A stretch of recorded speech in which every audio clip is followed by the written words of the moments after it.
الرحمن الرحیم باب من الایمان ان يحب لأخيه ما يحب لنفسه وبالسند المتصل إلى الإمام الهمام الحافظ الحجة أمير المؤمنين في الحديث أبي عبد الله محمد بن إسماعيل البخاري رحمه الله قال حدثنا مسدس قال حدثنا يحيى عن شعبة عن قتادة عن أنس عن النبي صلى الله عليه وسلم وعن حسين المعلم قال حدثنا قتادة عن أنس عن النبي صلى الله عليه وسلم قال لا يؤمن أحدكم حتى يحب لأخيه ما يحب لنفسه. پڑھیے.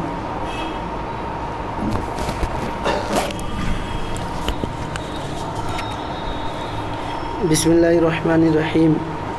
باب من الإيمان أن يحب لأخيه ما يحب لنفسه وبالسند المتصل منا إلى الإمام الهمام الحافظ الحجة أمير المؤمنين في الحديث أبو عبد الله محمد بن إسماعيل البخاري رحمه الله تعالى قال حدثنا مسدد قال حدثنا يحيى عن شعبة عن قتادة عن أنس رضي الله تعالى عنه عن النبي صلى الله عليه وسلم وعن حسين المعلم قال حدثنا قتادة عن أنس رضي الله عنه عن النبي صلى الله عليه وسلم قال لا يؤمن أحدكم حتى يحب لأخيه ما يحب لنفسه.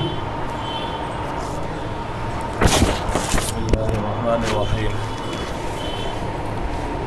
باب من الإيمان أن يحب لأخيه ما يحب لنفسه وبالسند المتصل منا إلى الإمام الهمام الحافظ الحجة أمير المؤمنين في الحديث أبي عبد الله محمد بن إسماعيل البخاري رحمه الله تعالى قال حدثنا مسدد قال حدثنا يحيى عن شعبة عن قتادة عن أنس عن النبي صلى الله عليه وسلم وعن حسين المعلم قال حدثنا قتادة عن أنس عن النبي صلى الله عليه وسلم قال لا يؤمن أحدكم حتى يحب لأخيه ما يحب لنفسه.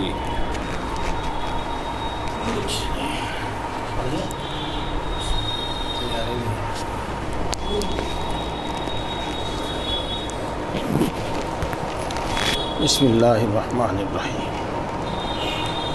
بابن کے بارے میں تو جو بتایا گیا تھا وہ آپ یاد رکھیں گے. ترجمۃ الباب کے بارے میں سنیے گا. من الایمان ان یحب لأخیہ ما یحب لنفسہ. یہاں پر خاص بات قابل توجہ یہ ہے کہ اس سے پہلے باب میں اطعام الطعام من الاسلام اور جیسا کہ دوسرے نسخے میں اطعام الطعام من الایمان ہے، تو وہاں تو من الایمان اور من الاسلام کو مؤخر کیا، اور اس باب میں من الایمانی کو مقدم کیا، ان یحب لأخیہ ما یحب لنفسہ کو مؤخر کیا.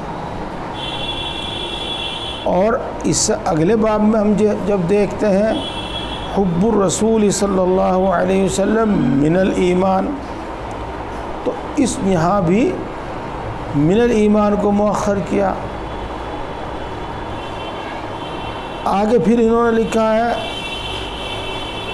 جی آگے بھی اسی طریقے سے ہے. تو سوال یہ ہے کہ یہاں من الایمانی کو مقدم کیوں کیا؟ یہ سوال تو بالکل ظاہر ہے. اب اس کا جواب سنیے گا. بعض اوقات سوال اتنا آسان ہوتا ہے کہ سمجھ میں آ جاتا ہے اور جواب سمجھ میں نہیں آتا، تو بات ذہن میں اٹکی رہ جاتی ہے. تو آپ نے مختصر المعانی میں پڑھا ہے تقدیم ما يستحق التاخیر یفید الحصر والتخصیص. جس چیز کو مؤخر ہونا چاہیے اور پھر اس کو مقدم کر دیا جاوے تو یہ تقدیم حصر اور تخصیص کا فائدہ دیتی ہے. اور حصر اور تخصیص ہی کا نہیں بلکہ اس کے علاوہ اور بھی بہت سے فائدے ہیں جو مختصر المعانی دیکھنے سے ہی معلوم ہوں گے۔ ایک تو یہاں پر حصر کے واسطے، تخصیص کے واسطے اس کو مقدم کیا یا کوئی اور وجہ ہے؟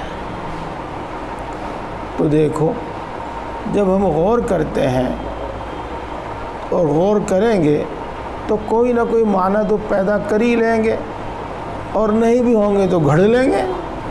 عقل تو اپنی ہی ہے، اپنے پاس ہے اور اپنی ہے عقل، کوئی نہ کوئی معنی گھڑ لیں گے۔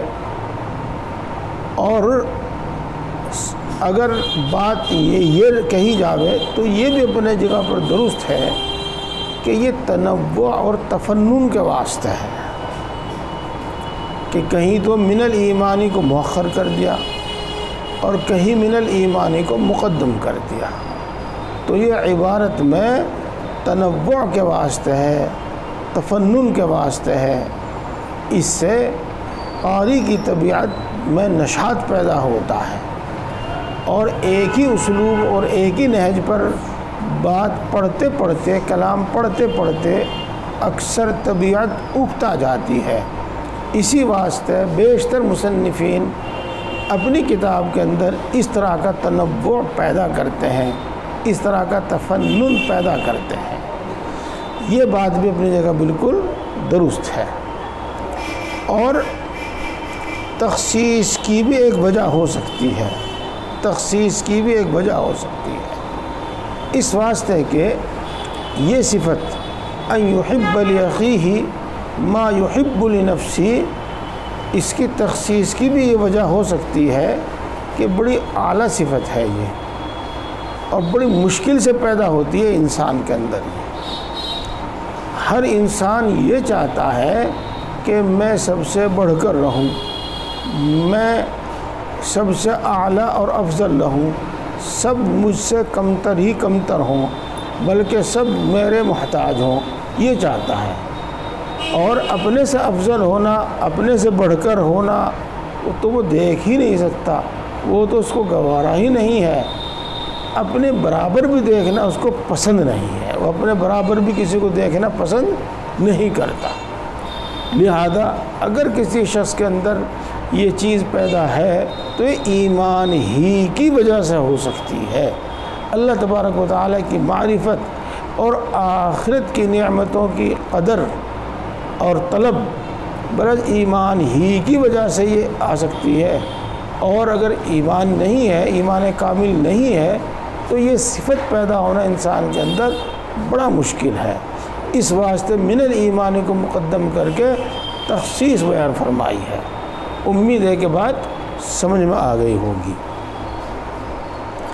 ان یحب لاخیہ ما یحب لنفسہ، اس میں محبت کا بیان ہے۔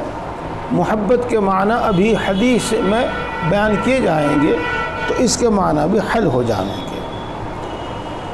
حدثنا مسدس، یہ مسدس ابن مسرحد ہے، مسرحد، اور حاشیے میں دیکھ لیجئے گا آپ، ان کا پورے سلسلہ نسب ایسے نام ہے جیسے کہ ہندوؤں کے نام ہو۔ ہاں، ابن مرعبل، ارندل، سرندل، غزندل، یہ اس طرح کے معنی ان کے لکھے ہوئے ہیں۔ ہاں، پتہ نہیں یہ کہاں کے ہوں گے، کیا معاملہ ہوگا، لیکن بہرحال ثقہ راوی ہے۔ یحییٰ، یہ یہاں یحییٰ مطلق لکھا ہے، لیکن یحییٰ بہت ہیں۔ یحییٰ بن معین، یحییٰ بن سعید، یہ یحییٰ بن سعید القطان ہے، یحییٰ بن سعید انصاری بھی ہیں، یہ یحییٰ بن سعید القطان ہیں، بڑے مشہور محدث ہیں۔ عن شعبہ، شعبہ سے تو آپ کی واقفیت اچھی خاصی ہو گئی، یہ شعبہ ابن حجاج ہیں، امام شعبہ ابن حجاج ہیں، جلیل القدر محدث ہیں۔ عن قتادہ، یہ قتادہ ابن دعامہ سدوسی ہیں، تابعی ہیں۔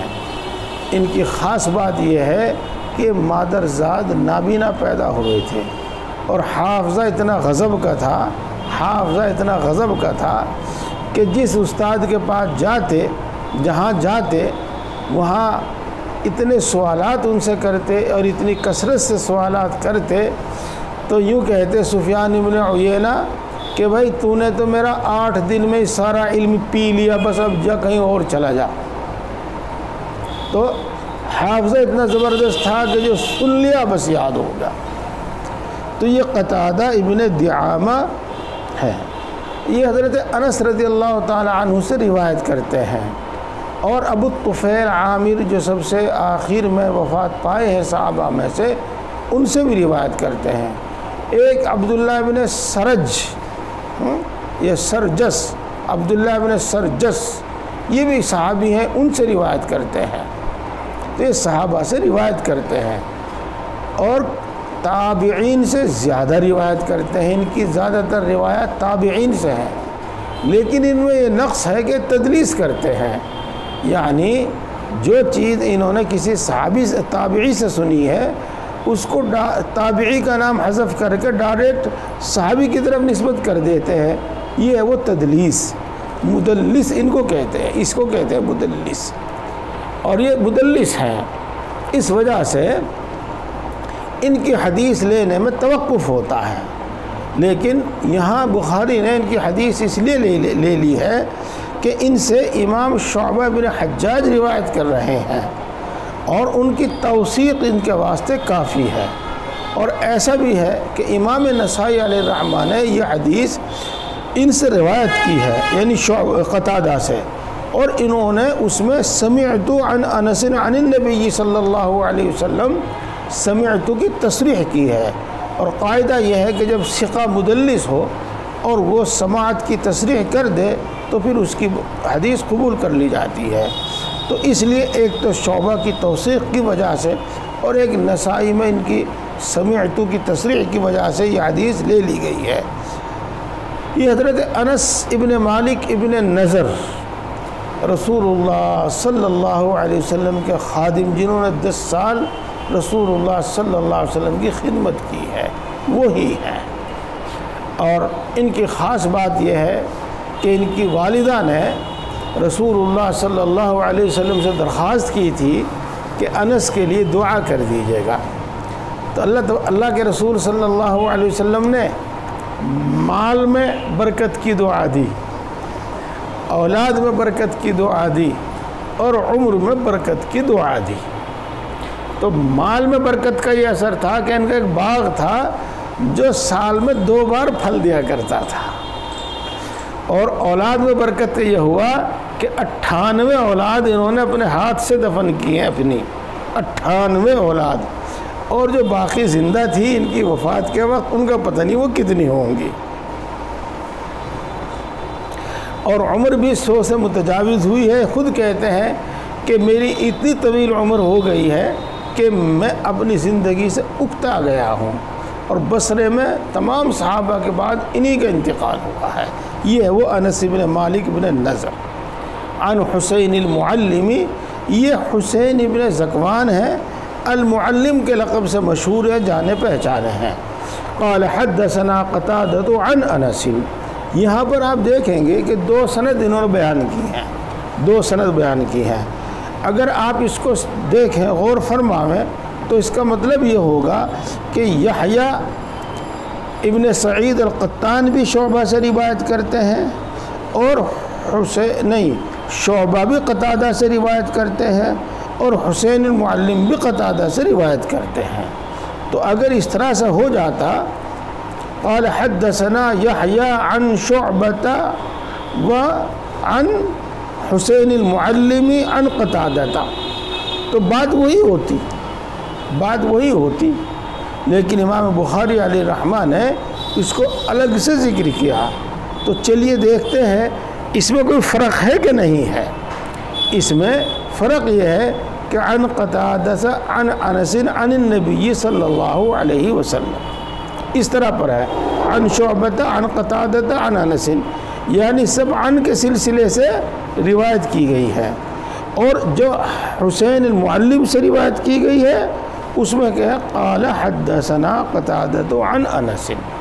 اس سے آپ محدثین کی احتیاط کو دیکھ لیجئے گا کہ سند میں، حدیث میں، حدیث کے الفاظ میں کس قدر احتیاط برتا کرتے تھے وہ. اور آج آپ اپنا حال دیکھ لیجیے گا اور خاص طور سے واعظین کا حال دیکھ لیجیے گا کہ کس قدر بے احتیاطی رسول اللہ صلی اللہ علیہ وسلم کی احادیث اور آپ کا کلام بیان کرنے میں کی جا رہی ہے. چلو، لا یؤمن احدکم، دیکھو یہاں نون بنا ہوا ہے جس کا اشارہ ہے نسخوں کے اختلاف کی طرف. تو یہاں لا یؤمن احدکم بھی ہے جیسا کہ کتاب میں موجود ہے، اور لا یؤمن احد بھی ہے اضافت کے بغیر، اور لا یؤمن عبد بھی ہے. تم میں سے کوئی اور کوئی بندہ، کوئی انسان، کوئی بھی بندہ، یہ اس کا ترجمہ ہو جائے گا. لا یؤمن احدکم، تم میں سے کوئی مومن نہیں ہوگا جب تک کہ وہ پسند کرے اپنے بھائی کے واسطے وہی جو پسند کرتا ہے اپنی ذات کے لیے، اپنی ذات کے لیے. یہ ہو گیا.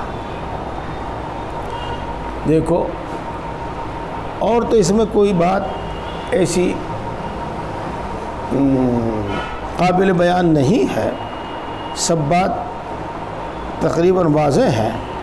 اور کچھ میں نے عرض بھی کر دیا، پھر دوبارہ سن لیجئے گا کہ یہاں یحب کے معنی محبت کے تو ہیں ہی، لیکن اگر اس کی وضاحت کی جاوے تو اس کا ترجمہ تمنا سے کر لیا جاوے، اور اس کا ترجمہ خواہش سے کر لیا جاوے، اور اس کا ترجمہ پسند کرنے سے کر لیا جاوے، جس کا مطلب یہ ہوگا کہ اپنے بھائی کے واسطے وہی چیز پسند کرے جو اپنی ذات کے لیے پسند کرتا ہے. اور یہ میں نے عرض کر دیا کہ یہ ایک بڑی اونچی صفت ہے، اور ایمان سے ہی یہ صفت پیدا ہو سکتی ہے. غیر ایمان والے کے واسطے، غیر ایمان والے کے اندر یہ صفت بہت مشکل اور قریب ناممکن ہے. یہ ہے. چلیے، یہ تو بات ہو گئی. اب ہم اس کی طرف غور کرتے ہیں کہ کیا اس حدیث پر عمل کرنا ممکن بھی ہے کہ نہیں. مثال کے طور پر انسان کسی عورت کو اپنے نکاح کے لیے پسند کرتا ہے، تو کیا وہ اس عورت کو دوسرے کے لیے بھی نکاح کے لیے پسند کرے، تمہارے لیے بھی نکاح کے لیے پسند کرے؟ یہ اسی طریقے سے بہت ساری چیزیں ایسی ہیں کہ جن کو آدمی اگر اپنے لیے پسند کرتا ہے تو وہ کسی دوسرے کے لیے پسند نہیں کر سکتا. تو پھر ما یحب لنفسی یہ عموم پر تو نہیں ہے. ہاں، تو دیکھو، یہ بات اپنی جگہ پر درست ہے جو ابھی کہی گئی ہے، لیکن اس کے ساتھ یوں سمجھ لیجئے گا کہ یہ اپنے عموم پر نہیں ہے. جن چیزوں میں یہ ممکن ہے ان چیزوں میں ایسا کرے. مثال کے طور پر انسان یہ خواہش کرتا ہے کہ میں تندرست رہوں، تو یہ تمنا نہ کرے دوسرے کے واسطے کہ وہ بیمار رہے، اور اس کی بیماری کی خبر سن کر اس کو بیمار دیکھ کر خوشی ظاہر نہ کرے، خوشی ظاہر نہ کرے. یہ ہے وہ چیز. اسی طرح کی بہت ساری چیزیں ہیں، اور ایک نہیں، دو نہیں، بے شمار ہیں. مثال کے طور پر آدمی یہ چاہتا ہے کہ میں خوشحال رہوں، تو کسی کا محتاج نہ ہوں، خوشحال رہوں. تو یہ تمنا دوسرے کے لیے بھی کرے کہ وہ بھی کسی کا محتاج نہ ہو، وہ بھی خوشحال ہو، خوشحالی کی زندگی، فارغ البالی کی زندگی گزارے. اسی طریقے سے آدمی یہ چاہتا ہے کہ میں اچانک حوادثات سے محفوظ رہوں، تو دوسرے کے واسطے بھی وہ یہی تمنا کرے کہ وہ اچانک حادثات سے محفوظ رہے. ایسا نہ ہو کہ جب اس کو کوئی حادثہ پیش آیا تو وہ خوش ہو، اور دل کی خوشی پھر اس کی زبان پر آ جاوے، کہنے لگا، یوں کہے گا کہ ہاں بس ٹھیک ہوا، کچھ اینٹ مروڑ سی اس میں زیادہ ہی ہو رہی تھی. تو یہ ہے، اور ایک بہت وسیع مفہوم ہے، بہت وسیع مفہوم ہے. آدمی یہ چاہتا ہے کہ میری اولاد قابل ہو، فرما بردار ہو، تو اس کی تمنا یہ ہونی چاہیے کہ دوسرے کی اولاد بھی قابل ہو اور اس کی فرما بردار ہو، اور وہ یہ نہ کرے کہ دوسرے کی اولاد کو بگاڑنے کی تمنا کرے اور بگاڑے. یا بگڑ جانے پر خوشی کا اظہار کرے وغیرہ وغیرہ. تو یہ سب چیزیں ہیں. تو حاصل ان مثالوں کا یہ ہوا کہ واقعی کچھ چیز تو انسان کے لیے اپنے لیے خاص ہوتی ہیں، وہاں تو یہ نہیں ہو سکتا، لیکن جو اپنے لیے خاص نہیں ہوتی عام چیزیں ہیں تو ان میں یہ ہونا چاہیے. اور یہ اس وقت ہو سکتا ہے جب انسان کی نظر سے سب کچھ نکل جاوے، یعنی غیر اللہ کے سوا ہر چیز اس کے دل سے نکل جاوے، کسی چیز پر اس کی نظر ہی نہ رہے، جس کو ہمارے تصوف کی اصطلاح میں فنا بلکہ فنا الفنا کہتے ہیں. یہ صرف اصطلاح کا فرق ہے، ورنہ بات وہی ہے جو کسی چیز پر نظر نہیں رہتی، جس کو آپ نے حضرت مولانا رشید صاحب گنگوئی رحمۃ اللہ علیہ کے بارے میں سنا ہوگا کہ نہ کسی کی تعریف اور مذمت میرے نزدیک برابر ہے. تو ایسے ہی نہ کسی کی مالداری سے کوئی اثر پڑتا ہے، نہ کسی کی غربت سے کوئی اثر پڑتا ہے. کوئی اپنے سے بڑا ہو جاوے تب کوئی فرق نہیں، کوئی اپنے سے چھوٹا ہو جاوے تب کوئی فرق نہیں، یعنی غیر اللہ سے بالکل ہی نظر اٹھ جاوے تب یہ ایسا ہوتا ہے. اسی واسطے میں نے عرض کیا تھا کہ من الایمان یہاں پر جو امام بخاری علیہ رحمہ نے مقدم کیا وہ اسی لیے کہ صفت ایمان ہی کے سبب پیدا ہو سکتی ہے. یہ بات ہو گئی. یہاں پر بھی وہ گفتگو یاد دلا دوں میں آپ کو کہ لا یؤمن احدکم میں ایمان کی نفی، مطلق ایمان کی نفی نہیں ہو رہی ہے، نفس ایمان کی نفی نہیں ہو رہی ہے. یا تو وہی جو طرز اختیار کرتے ہیں، طرز تعبیر کرتے ہیں کہ مراد ایمان کامل کی نفی ہے تو مومن کامل نہیں ہوگا، یہ ہے. یا تو یوں کہا جاوے، اور یا پھر اسی کو جو کئی بار آپ کے سامنے عرض کیا جا چکا ہے کہ ناقص کو کل عدم فرض کر کے کلام کیا جاوے، جس سے مذکور کی اہمیت معلوم ہو جاتی ہے کہ اس کے بغیر اس کا وجود ہی نہیں ہے. یہ ہے. یہ تو بات ہو گئی. اب رہا وہ گفتگو جس پر میں کلام ہی نہیں کر رہا ہوں کہ ان سب ابواب سے اور ان سب احادیث سے جو پیچھے گزر چکی ہیں اور جو آگے آ رہی ہیں، مرجیہ کا تو رد ہو رہا ہے، کرامیہ کا تو رد ہو رہا ہے، جہمیہ کا تو رد ہو رہا ہے، لیکن اہل حق، اشاعرہ، ماتریدیہ، احناف، محدثین، فقہا، ان سب کی بات ایک ہی ہے. لہذا اس کی طرف رد نہیں ہے، ان کا رد نہیں ہے، اور امام بخاری رد کر بھی نہیں رہے ہیں اور ہو بھی نہیں رہا ہے. یہ ہے. اب آگے چلتے ہیں. باب حب الرسول صلی اللہ علیہ وسلم من الایمان. وبه قال حدثنا ابو اليماني وبه قال حدثنا ابو اليماني قال حدثنا شعيب قال حدثنا ابو الزناد عن الاعرج عن ابي هريرة رضي الله عنه ان رسول الله صلى الله عليه وسلم قال والذي نفسي بيده لا يؤمن احدكم حتى اكون احب اليه من والده وولده. وبه قال حدثنا يعقوب بن ابراهيم قال حدثنا ابن علية عن عبد العزيز بن صهيب عن انس عن النبي صلى الله عليه وسلم. وحدثنا آدم بن أبي إياس قال حدثنا شعبة عن قتادة عن أنس قال قال رسول الله صلى الله عليه وسلم لا يؤمن أحدكم حتى أكون أحب إليه من والده وولده والناس أجمعين. بس میرا ہی پڑھ دینا کافی ہے. یہاں پر جو عرض کرنا تھا باب سے متعلق اور ترجمۃ الباب سے متعلق وہ تو آپ کے سماعت سے گزر گیا ہے، آپ نے وہ سن لیا ہے. بس یہاں پر میں گفتگو پہلے تو حب کے بارے میں کر دوں. حب محبت کسے کہتے ہیں؟ جب یہاں محبت کا معنی معلوم ہو جائیں گے تو حدیث میں جس محبت کا ذکر ہے اس کا مفہوم خود ہی سمجھ میں آ جائے گا. تو دیکھو حب کے معنی آتے ہیں میلان قلب، میلان قلب، جس کو ہم یوں کہہ سکتے ہیں کہ دل سے کسی چیز کو پسند کرنا، دل کا کسی چیز کی طرف مائل ہونا، دل سے کسی چیز کو پسند کرنا، اس کو کہتے ہیں محبت. پھر اسی کا ایک اعلیٰ درجہ ہے جس کو عشق کہتے ہیں، اور ایک اس سے بھی اعلیٰ درجہ ہے جس کو جنون کہہ دیتے ہیں. یہ ہے. تو خیر یہ حب اس کے معنی ہے میلان قلب کے. اور یہ اگر آدمی اس میلان کی کیا تشریح کی جائے، اتنی تشریح کی جا سکتی ہے جتنی تشریح میں نے کر دی، لیکن اس جذبے سے آدمی خود واقف ہے۔ انسان کو اپنے والد سے محبت ہوتی ہے، والد کی طرف اس کا میلان قلب ہوتا ہے، اور جب والد صاحب تھپڑ مار دیتے ہیں اور پیسے دینے سے انکار کر دیتے ہیں تو پھر دوسرے ہی کچھ جذبات ہوتے ہیں دل کے اندر۔ تو اب ان دونوں وقتوں سے اور ان دونوں کیفیتوں سے فرق کیا جا سکتا ہے اور سمجھا جا سکتا ہے کہ محبت کیا ہے۔ اسی طریقے سے آدمی کو اپنی اولاد سے، اپنے بیٹوں سے خود ایک محبت ہوتی ہے، ان کی طرف ایک میلان ہوتا ہے، اس سے آدمی سمجھ سکتا ہے کہ اس میلان کا اور اس جذبے کا نام محبت ہے۔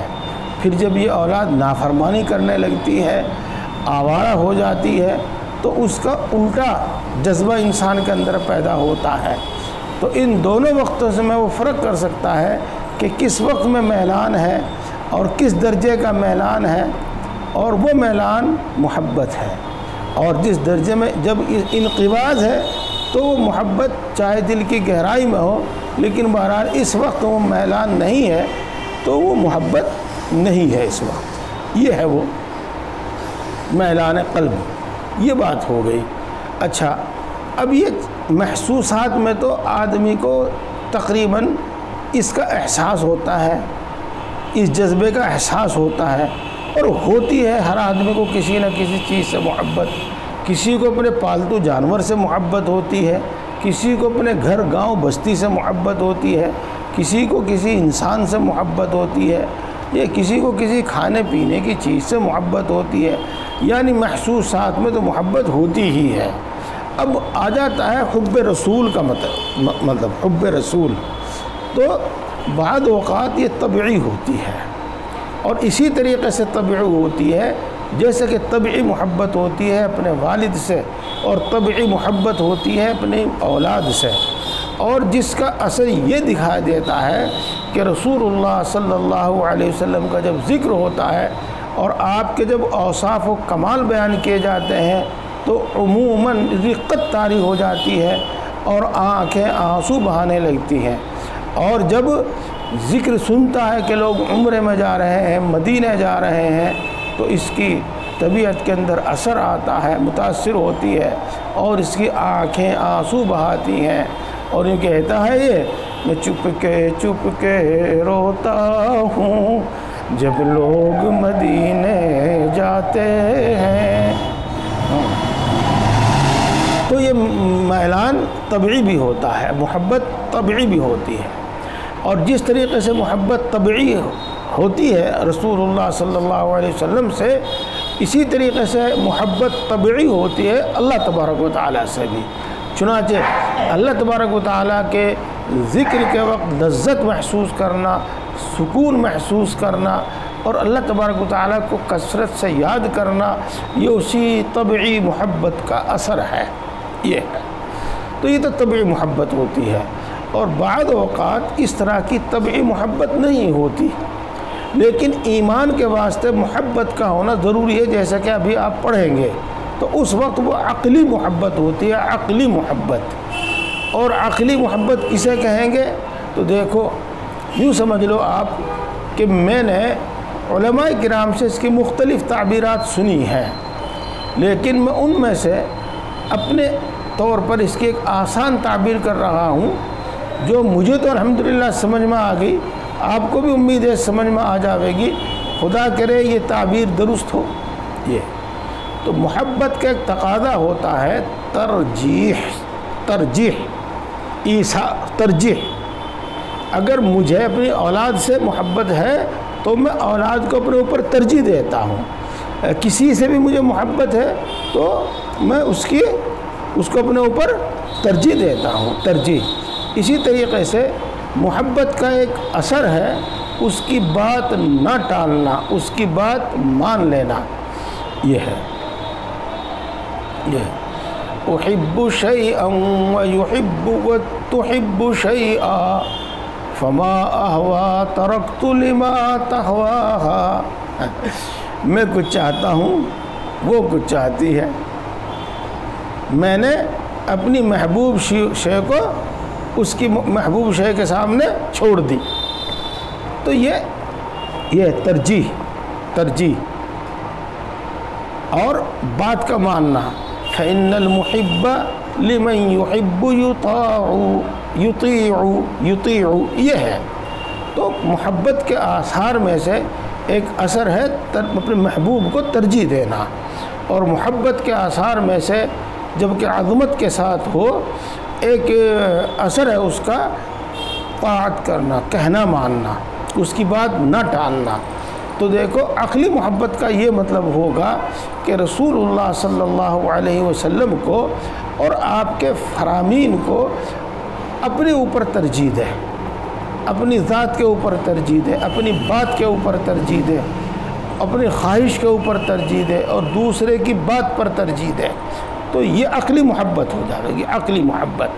اور اسی طریقے سے سمجھ لیجیے گا اللہ تبارک و تعالیٰ کی بات کو مانے اور اللہ تبارک و تعالیٰ کے قول کو، اللہ تبارک و تعالیٰ کے حکم کو اپنی ذات کے، اپنی نفسانی خواہش پر ترجیح دے اور دوسروں کی بات پر، دوسروں کے حکم پر ترجیح دے. یہ ہے.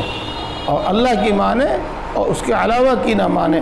یہ محبت کے عقلی آثار ہیں، عقلی محبت کے آثار ہیں.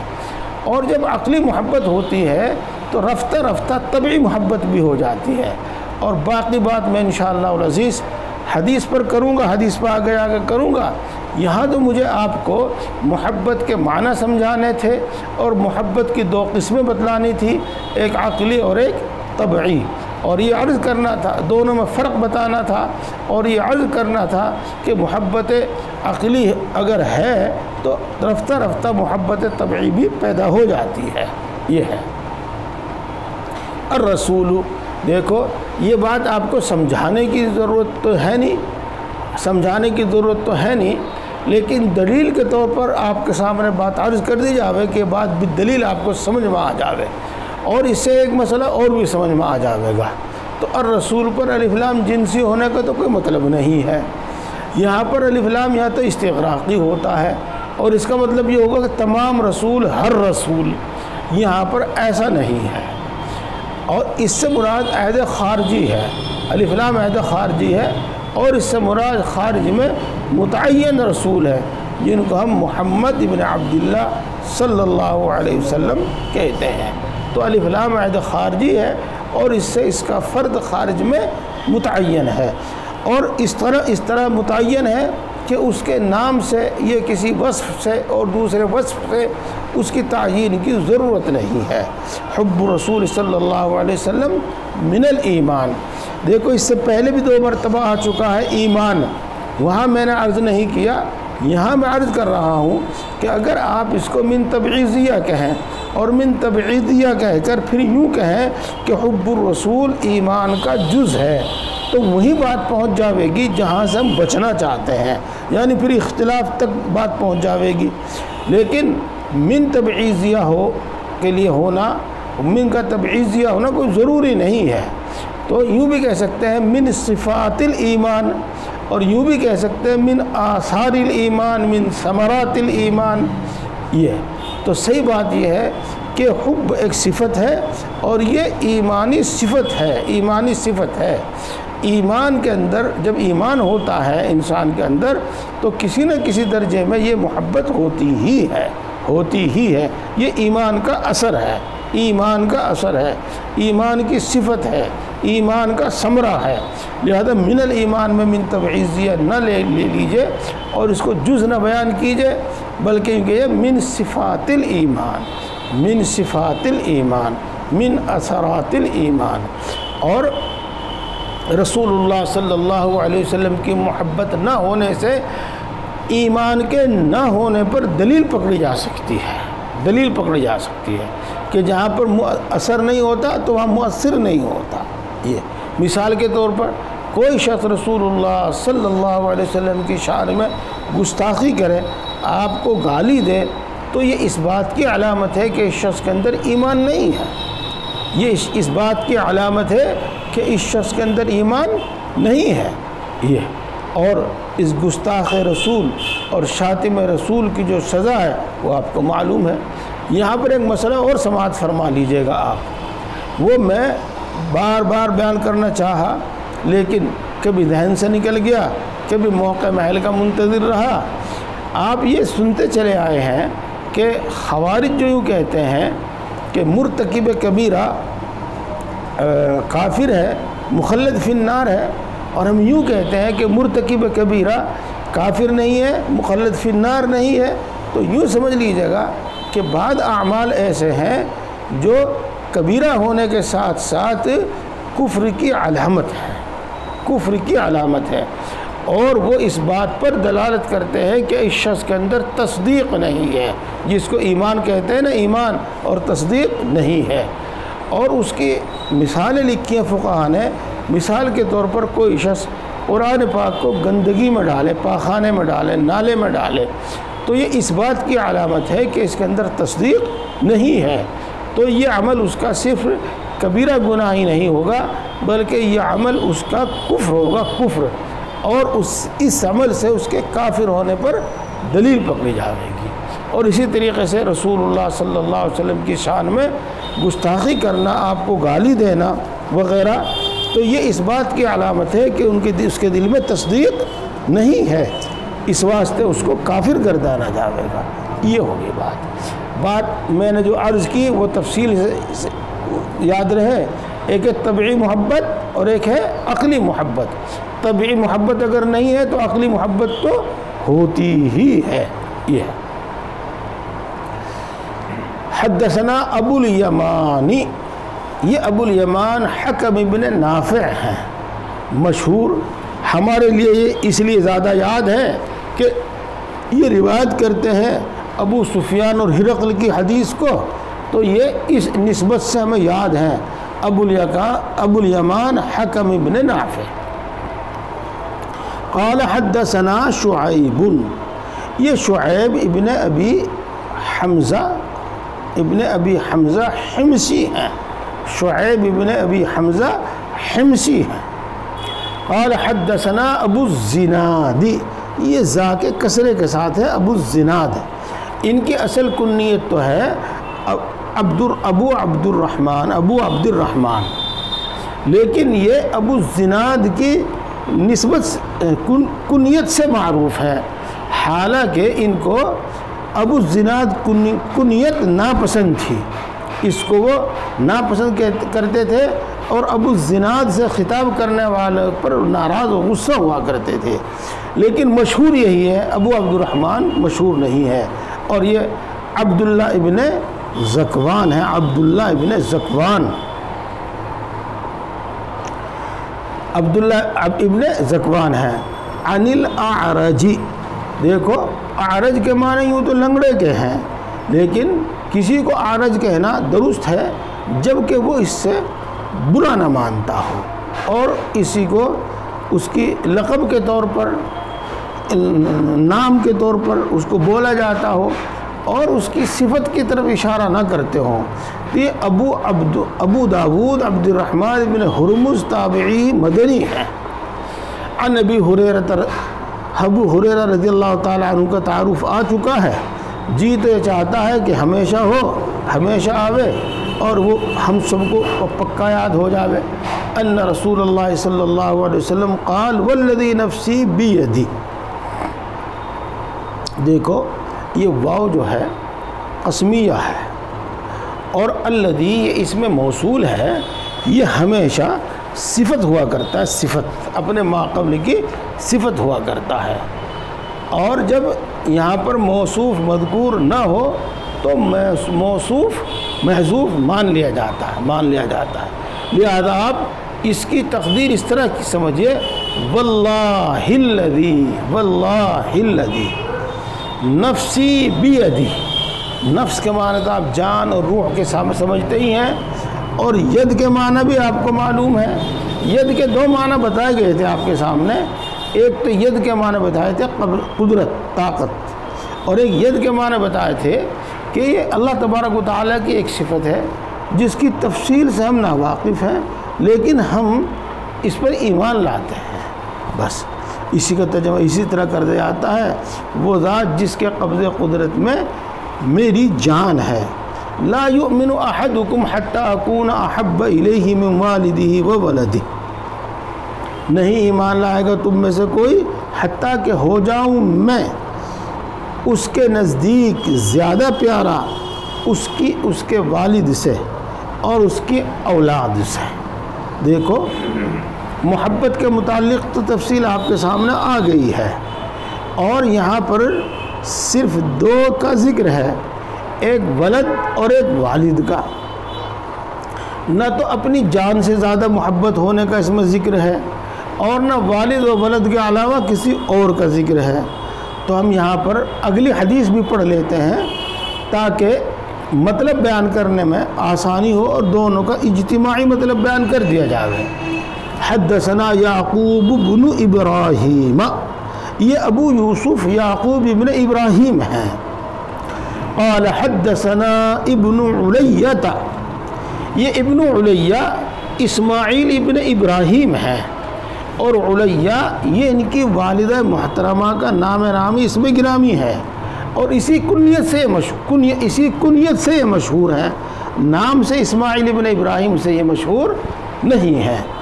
ان عبد العزیز ابن صہیب، دیکھو عبد العزیز ابن صہیب اپنے پورے نام اور ولدیت کے ساتھ مذکور ہے، اور حضرت انس رضی اللہ تعالی عنہ سے روایت کر رہے ہیں، تو یہ بات خود بخود معلوم ہو جاتی ہے کہ تابعی ہیں۔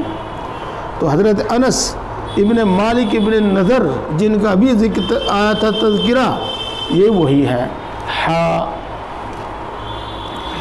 اس کو میں پھر عرض کر دوں کہ یہ تحویل ہے، تحویل کا مخفف ہے، تحویل کا مخفف یہ، اور کبھی تو اس کو ہم تحویل سے ہی پڑھتے ہیں اور کبھی اس کو ہا سے پڑھ دیتے ہیں۔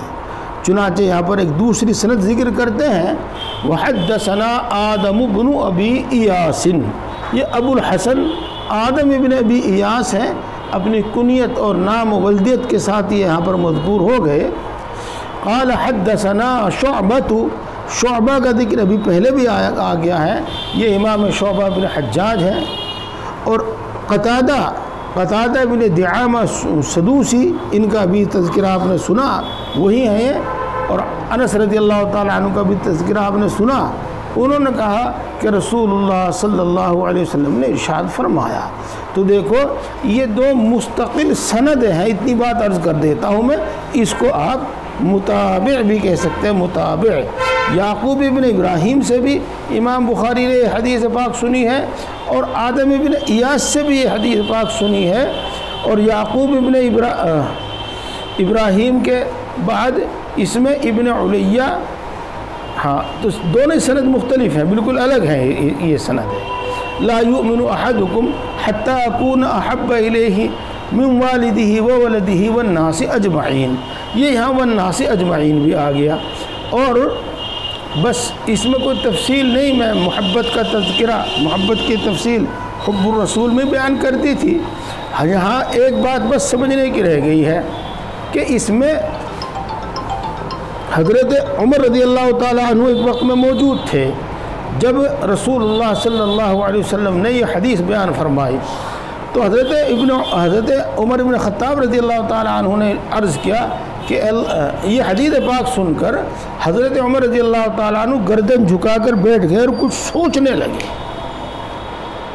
اس کے بعد انہوں نے رسول اللہ صلی اللہ علیہ وسلم سے عرض کیا کہ اے اللہ کے رسول، میں آپ سے محبت رکھتا ہوں اپنے والد سے بھی زیادہ، اپنی اولاد سے بھی زیادہ، اور دوسرے تمام انسانوں سے زیادہ، لیکن آپ کی محبت مجھے اپنی جان سے زیادہ معلوم نہیں ہوتی، یعنی اپنی جان کی محبت آپ سے زیادہ ہے، مجھے اپنی جان کی محبت آپ سے زیادہ ہے۔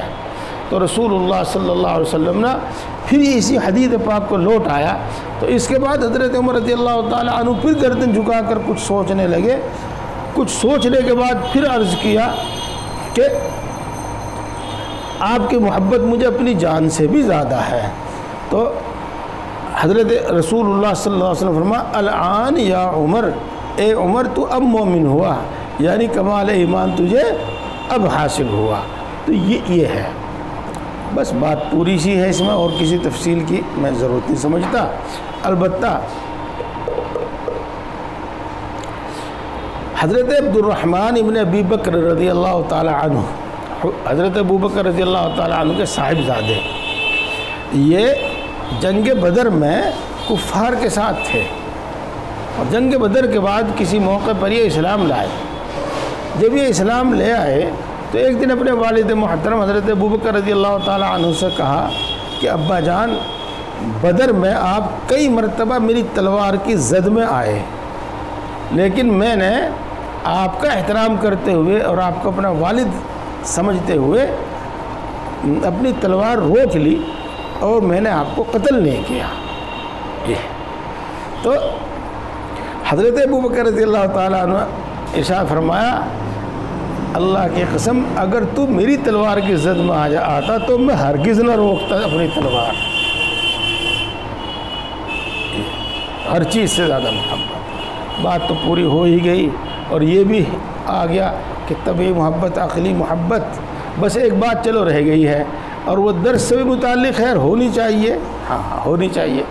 اگر اللہ کی محبت اور اللہ کے رسول کی محبت ہر چیز سے زیادہ نہ ہو اور اپنی ذات سے بھی زیادہ نہ ہو تو کیسے پیدا کرے محبت؟ اور یہ محبت طبعی بھی نہ ہو اور محبت عقلی بھی نہ ہو، یعنی ہے تو یہ مجھے پتہ ہے کہ ہے ہر مومن کے اندر، لیکن اپنے اندر محبت طبعی بھی محسوس نہ ہوتی ہو اور عقلی بھی محسوس نہ ہوتی ہو، اور بداعمالیاں بھی کچھ اس طرح کی ہیں کہ رسول اللہ صلی اللہ علیہ وسلم کے احکام کو ترجیح بھی نہ دیتا ہو، تو یہ محبت پیدا کیسے ہو؟ یہ محبت پیدا کیسے کریں؟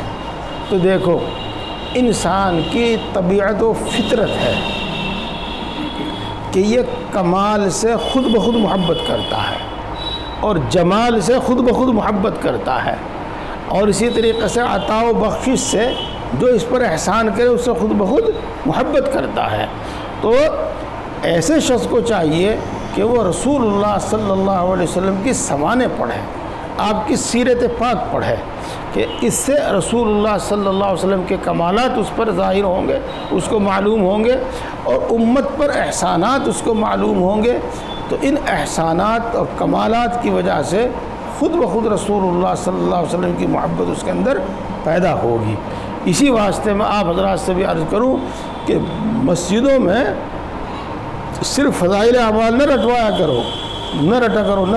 کرو، بلکہ جس کتاب کی ضرورت محسوس کرو وہ پڑھو، اور ان میں سے ایک یہ بھی ہے کہ رسول اللہ صلی اللہ علیہ وسلم کی سیرت پاک سناؤ، اور سیرت پاک میں صرف جنگوں کے قصے نہ سناؤ، بلکہ اللہ تبارک و تعالیٰ نے آپ کو جو اوصاف و کمالات عطا فرمائے ہیں وہ، اور امت سے آپ کتنی ہمدردی رکھتے تھے اور امت کے لیے کیا کیا، ان کو بیان کیا جاوے تو عام مومنین میں، سننے والوں میں محبت پیدا ہوگی۔ ایک تو یہ ہے، اور دوسری ایک صورت اور بھی ہے، جس طریقے سے اشیاء کی خاصیتیں ہیں کہ یہ گرم ہے، یہ سرد ہے، یہ مقوی ہے، اور یہ مسہل ہے، اور یہ قابض ہے، اس طرح سے اسی طریقے سے کلام کی بھی تاثیر ہے، کلام کی بھی تاثیر ہے۔ اور وقت ہو گیا، میں تفصیل نہیں کرتا، بس اتنا عرض کر دوں کہ درود شریف کی تاثیر ہے رسول اللہ صلی اللہ علیہ وسلم کی محبت کا پیدا ہونا۔ تو جو شخص کثرت سے رسول اللہ صلی اللہ علیہ وسلم کی پر درود بھیجتا ہے تو محبت پیدا ہوتی ہے، اور تجربہ یہ بھی بتاتا ہے، بلکہ قرآن پاک کی آیت بھی بتاتی ہے کہ رسول اللہ صلی اللہ علیہ وسلم کی سنتوں پر عمل کرنے سے بھی آپ کی محبت پیدا ہوتی ہے، بلکہ اللہ کی بھی محبت پیدا ہوتی ہے، اور اللہ کو بھی محبت پیدا ہوتی ہے۔ تو محبت پیدا کرنے کے واسطے سیرت پاک کا مطالعہ کیا جاوے، اور سیرت پاک کے مطالعے کے ساتھ کچھ نہ کچھ درود شریف کا معمول رکھا جاوے، اور سنتوں پر تو عمل ہونا ہی چاہیے۔ انشاءاللہ العزیز محبت پیدا ہو جائے گی۔